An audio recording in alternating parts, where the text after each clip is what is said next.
रवींद्र वस्त्रनिकेतन सलगरे घेऊन आले दिवाळी महाफेस्टिवल। 1 ते 30 ऑक्टोबर पर्यंत ऑफर्सचा धुरळा आणि खास दिवाळी गिफ्ट। नारायणपेठ साडी 333, काजू कतली पैठणी 693, गजलक्ष्मी पैठणी 754, राजहंस व Kalanjali Paithani 747, linen shirt 387, khadi shirt piece 243 आणि बॉयज शर्ट फक्त 199 मध्ये।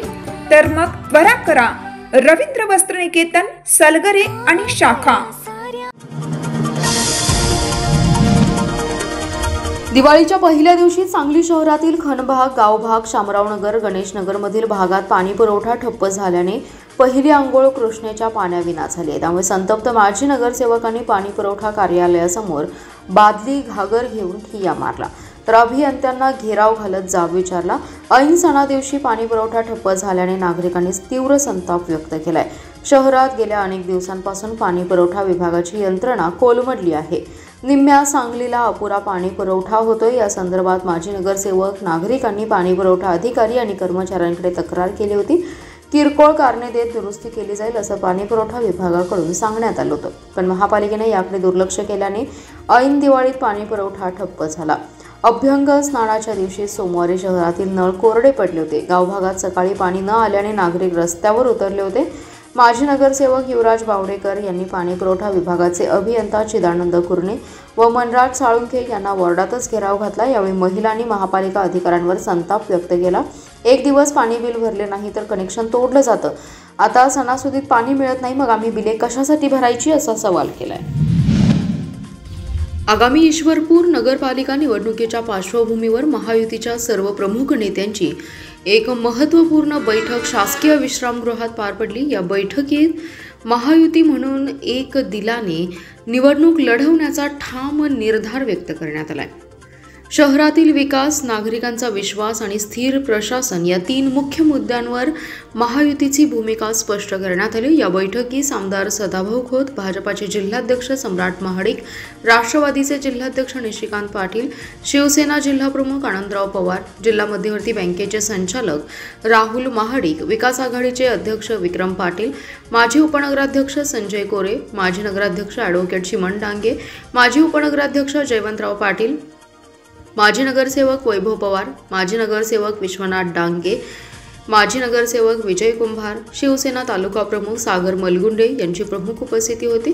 बैठकीदरम्यान विविध विभागनिहाय चर्चा करण्यात आली। स्थानिक पातळीवरील विकास कामांना गती देणे, पक्षांमधील सुसंवाद वाढवणे, आगामी निवडणुकीसाठी एकत्रित प्रचार आराखडा तयार करण्यावर भर देण्यात आलाय। सर्व पक्षांच्या कार्यकर्त्यांनी एक दिलाने काम करून ईश्वरपूर नगरपालिकेत महायुतीचा झेंडा फडकवण्याचा निर्धार यावेळी व्यक्त केलाय। महायुतीचे हे ऐक्य आणि समन्वय पाहता ईश्वरपूर नगरपालिका निवडणुकीत महायुतीची ताकद अधिक प्रभावी ठरणार असून शहराच्या विकासासाठी स्थिर व पारदर्शक नेतृत्व उभे राहील असा विश्वास प्रमुख नेत्यांनी व्यक्त केलाय।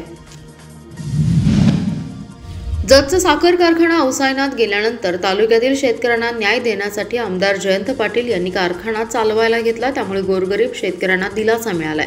मात्र आता हा कारखाना बंद करण्याचा इशारा देत गोपीचंद पडळकर हे शेतकऱ्यांवर अन्याय करीत आहेत। पण आम्ही गप्प बसणार नाही, शेतकऱ्यांच्या पाठीशी आम्ही ठामपणे उभे आहोत। पडळकरांमध्ये हिंमत असेल तर कारखाना बंद करून दाखवावा असं आवाहन बाजार समितीचे माजी सभापती सुरेश शिंदे यांनी पत्रकार परिषदेत दिलंय। यावेळी मनसूर खतीब कोकरे, उत्तम चव्हाण उपस्थित होते। सुरेश शिंदे म्हणाले, जतचा कारखाना उभा करण्यासाठी तालुक्यातील गोरगरीब शेतकऱ्यांचं योगदान आहे। जयंत पाटील यांनी जत तालुक्याच्या विकासासाठी म्हैसाळ योजनेची मुहूर्तमेढ रोवली, विस्तारित योजनेला पाणी मिळवून दिलं, तसंच पाईपलाईन सर्व्हे करून या योजनेला गती मिळवून दिली। अशा नेत्यांवर बिनबुडाचे आणि खालच्या पातळीवरील आरोप करणं हे पडळकर यांचं स्वार्थी राजकारण असल्याची टीका त्यांनी यावेळी केली आहे। पडळकर यांनी जतचा कारखाना बंद करण्याचा इशारा दिलाय, हे शेतकऱ्यांच्या हिताविरुद्ध आहे। शेतकरी दुष्काळाचा सामना करत असताना यंदा अतिवृष्टीमुळे पिचले आहेत, त्यांना अशा वेळी आधार देण्याची गरज आहे। पण पडळकर शेतकऱ्यांच्या मुळाशी उठलेत। पडळकर यांनी चिंतन करून शासनाकडे किंवा न्यायालयात दाद मागावी अशी शिंदेंची सूचना आहे। आटपाडी आणि नागेवाडी कारखाने बंद पडले, त्यांना सुरू करण्याचा प्रयत्न करावा, पण जत तालुक्यात जातीपातीचं राजकारण करून अस्थिरता निर्माण करू नये असा इशाराही त्यांनी दिलाय। दिवाळीच्या शुभमुहूर्तावर स्वाभिमानी शेतकरी संघटनेच्या वतीने ऊस दरासाठी गांधीगिरी मार्गाने आंदोलन करण्यात आले। कुंडल येथील क्रांती अग्रणी जी.डी. बापू लाड कारखान्याचे अध्यक्ष शरद लाड आणि पतंगराव कदम सोनीरा कारखान्याचे संचालक शरद कदम यांना निवेदन देण्यात आलं। स्वाभिमानी शेतकरी संस्थापक अध्यक्ष राजू शेट्टी यांनी जयसिंगपूर येथील 24व्या ऊस परिषदेमध्ये सर्व शेतकऱ्यांनी मागणी केल्याप्रमाणे ऊसाला पहिली उचल विना कपात 3,751 रुपये आणि मागील हंगामातील गाळप झालेल्या ऊसाला 200 रुपयाचा हप्ता देण्यात यावा। याशिवाय कारखाने सुरू करू देणार नाही, अन्यथा यापुढे तीव्र आंदोलन करण्याचा इशारा देण्यात आलाय। स्वाभिमानी शेतकरी संघटनेचे नेते संदीप राजोबा यांच्या नेतृत्वात हे आंदोलन करण्यात आले। निवेदनात म्हटलंय की साखर कारखान्यांचा गळीत हंगाम तोंडावर आलाय। गेल्या वर्षभरात साखर आणि उपपदार्थांना चांगला दर मिळालाय। साखरेची सरासरी काढल्यास 3,800 रुपये क्विंटलने विक्री झाली आहे। Ethanol, bagasse, molasses, pressmud, alcohol यांसह इतर उपपदार्थांनाही चांगला भाव मिळाला असून गेल्या वर्षभरात भाव स्थिर होते। कारखान्याकडून कार्यक्षेत्राबाहेरील 50 ते 100 किलोमीटर अंतरावरून ऊस वाहतूक करून लुबाडणूक केली जाते आणि वाढीव तोडणी वाहतुकीचा प्रति टन 100 रुपयापासून ते 300 रुपयांचा अतिरिक्त खर्च शेतकऱ्यांच्यावर पडू लागलाय। त्यामुळे यावर्षी 25 किलोमीटरचीच तोडणी वाहतूक कारखान्यांकडून कपात करण्यात यावी। याबाबत कार्यवाही न झाल्यास 11 नोव्हेंबरनंतर तीव्र आंदोलन करण्याचा इशारा देण्यात आलाय। यावेळी सूर्यकांत मोरे, संदीप राजोबा, बाळासाहेब शिंदे, धन्यकुमार पाटील, मनोहर पाटील यांच्यासह शेतकरी उपस्थित होते।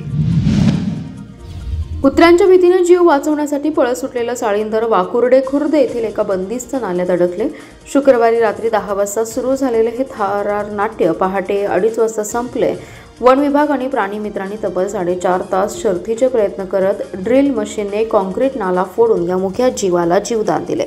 या बचाव कार्यात साळींदराचे काटे लागल्याने 2 जण जखमी झालेत। शुक्रवारी रात्री काही कुत्रे एका साळींदराच्या शिकारीसाठी मागे लागले होते। जीव वाचवण्यासाठी हे साळींदर सैरावेरा पळत सुटलं आणि गावातील एका सुमारे 30 फूट लांबीच्या बंदिस्त नाल्यात शिरलं। मात्र नाल्यात गाळ अधिक असल्याने आणि नाला अरुंद असल्याने ते आतमध्येच अडकून पडलं। ही बाब लक्षात येताच प्राणी मित्र आणि वन विभागाला पाचारण करण्यात आलं। रात्री 10च्या सुमारास बचाव कार्याला सुरुवात झाली। नाला कॉन्क्रीटचा आणि अरुंद असल्याने साळींदराला बाहेर काढण्यात मोठे अडथळे येत होते। अखेर रात्री उशिरा ड्रिल मशीन आणि घणाच्या सहाय्याने नाला फोडण्याचा निर्णय घेण्यात आला। अत्यंत काळजीपूर्वक नाला फोडून साळींदराला कोणतीही इजा होऊ न देता बाहेर काढण्यात आलं। पहाटे 2:30 वाजता या थरारक बचाव कार्याला यश आलं। या संपूर्ण मोहिमेत वनरक्षक दत्तात्रय शिंदे आणि प्राणीमित्र धीरज गायकवाड यांना साळींदराचे काटे लागल्याने ती जखमी झालेत। तासगावच्या चक्काजाम आंदोलनासाठी शेतकरी म्हणून आपल्या एका बैलासह स्वतःला एका बाजूला जुंपून आंदोलनात तासगाव तालुक्यातील निमणीचा श्याम राजमाने सहभागी झाला होता। सदरचा व्हिडिओ आणि फोटो व्हायरल होताच अनेकांचे हृदय हेलावले। वसुबारसेच्या दिनी त्यास गोड भेट मिळाली। संजय काका पाटील आणि प्रभाकर पाटील यांनी याची दखल घेत श्यामच्या एका बैलाला साथीदार म्हणून नवीन एक बैल घेऊन दिला। त्यांच्या या कृतीचं कौतुक होते। तालुक्यातील निमणी गावातील श्याम उर्फ अथर्व राजमाने हा नावाप्रमाणेच अथक आणि निष्ठावंत कार्यकर्ता।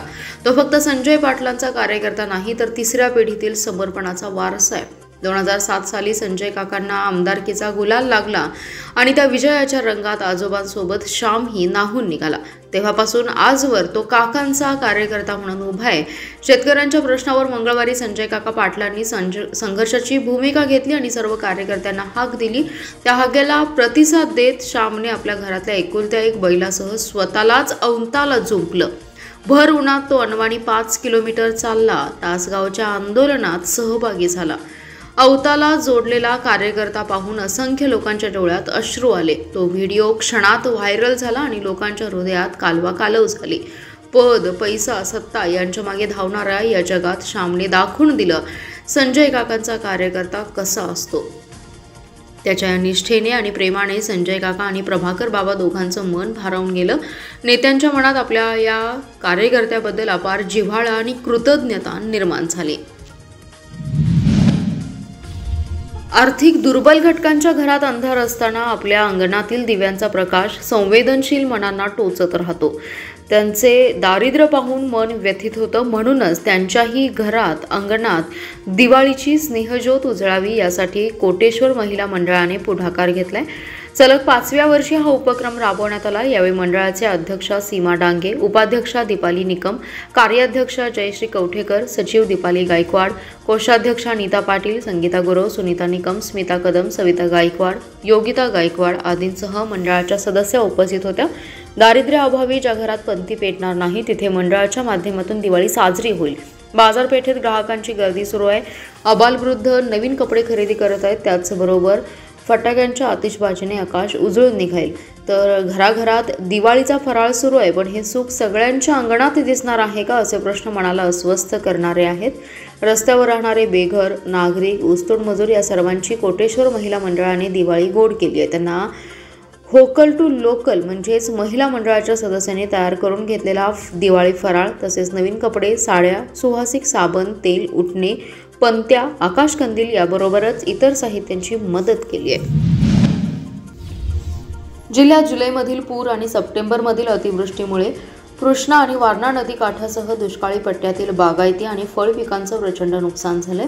तासगाव, कवठेमहांकाळ, मिरज, वाळवा, शिराळा, कडेगाव, खानापूर, जत आणि पलूस तालुक्यातील गावांमधील संकटात सापडलेल्या शेतकऱ्यांसाठी राज्य शासनाने 149 कोटी 95 लाख रुपयांचा निधी मंजूर केला आहे। ही मदत दिवाळीपूर्वी देण्याचं जाहीर करण्यात आलं, मात्र सोमवारी सायंकाळी ही मदत शेतकऱ्यांच्या खात्यावर जमा झाली नाही। मंगळवारपासून बँकांना दीपावलीच्या सुट्ट्या असल्याने नुकसान भरपाई लाल फितीत अडकल्याचं स्पष्ट झालं। राज्यात मागील काही दिवसांपासून अतिवृष्टी झाली होती। कृष्णा आणि वारणा नद्यांना पूर आला। या पुराचं पाणी जवळपास 8 ते 10 दिवस पिकात थांबलं होतं। या पुराचे पाणी जवळपास 8 ते 10 दिवस पिकात थांबून यातूनच भात, सोयाबीन, भुईमूग, ऊस, केळी पिकांचं मोठं नुकसान झालंय। सप्टेंबर महिन्यात संपूर्ण जिल्ह्यात अतिवृष्टी झाली होती। पश्चिम भागासह दुष्काळी तालुक्यात दाणादाण झाली। शेती पिकांचं मोठ्या प्रमाणात नुकसान झालं। त्यानंतर जिल्ह्यातील पिकांचे पंचनामे करून अहवाल शासनाला सादर करण्यात आला होता। राज्य सरकारने अतिवृष्टी आणि पूरस्थितीमुळे गावातील शेतकऱ्यांचं झालेलं नुकसान भरून काढण्यासाठी मदत जाहीर केली आहे। राज्यातील 35 जिल्ह्यांमधील सुमारे 94 लाख शेतकऱ्यांसाठी 7,337 कोटी 89 लाख रुपयांची नुकसान भरपाई मंजूर करण्यात आली आहे। विश्रामबाग परिसरातील RCT मॉल ते स्फूर्ती चौक रस्ता रुंदीकरणासाठी महावितरणाने जागा देण्यास तयारी दर्शवली आहे। त्यामुळे हा रस्ता रुंदीकरणाचा मार्ग मोकळा झालाय। महावितरणाला या बदल्यात महापालिका पर्याय म्हणून 4 भूखंड देणार आहे। त्याबाबतचा करार देखील झालाय। त्यामुळे लवकरच रस्ता डांबरीकरणाच्या कामाला सुरुवात होणार आहे। सांगली मिरज रोड व 100 फुटी रस्त्याला जोडणारा हा मुख्य रस्ता आहे। RCT मॉल ते स्फूर्ती चौक रस्ता रुंदीकरण केलं जाणार आहे। पहिल्या टप्प्यात वॉलचंद कॉलेजने जागा देखील दिली आहे। 2009 मध्ये तत्कालीन महापौर नितीन सावगावे यांनी पहिल्यांदा या रस्ता रुंदीकरणासाठी महापालिकेच्या माध्यमातून प्रयत्न केले, मात्र त्यात यश आले नाही। गेल्या काही वर्षांपासून येथील नागरिकांची रस्ता रुंदीकरणाची आग्रही मागणी होती। या रस्त्याची दुरावस्थाही झाली असून मोठमोठे खड्डे पडलेत। शासनाच्या या रस्त्याच्या कामासाठी 5 कोटींचा निधी मंजूर केलाय। हे कामही सुरू झाले, मात्र रस्ता रुंदीकरण पूर्ण क्षमतेने न झाल्याने उपलब्ध रुंदीच्या रस्त्याचेच काम होते। RCT मॉल ते 100 फुटीपर्यंत 14 मीटर, 100 फुटी ते महावितरणपर्यंत 10 मीटर, तर महावितरण ते स्फूर्ती चौक 7 मीटर रुंदीने होणार आहे। महावितरण कंपनीचे या रस्त्यावर कार्यालय असून रस्त्याच्या दोन्ही बाजूने महावितरणाच्या जागा रुंदीकरणात जातात। महापालिकेने महावितरणाच्या जागा रुंदीकरणाशी चर्चा करून या जागांच्या बदल्यात अन्य 4 भूखंड देण्याचा निर्णय घेतला। तसा करार करण्यात आला असून हा प्रश्न आता मार्गी लागलाय। लवकरच बांधकाम विभागाकडून हे काम सुरू करण्यात येणार आहे।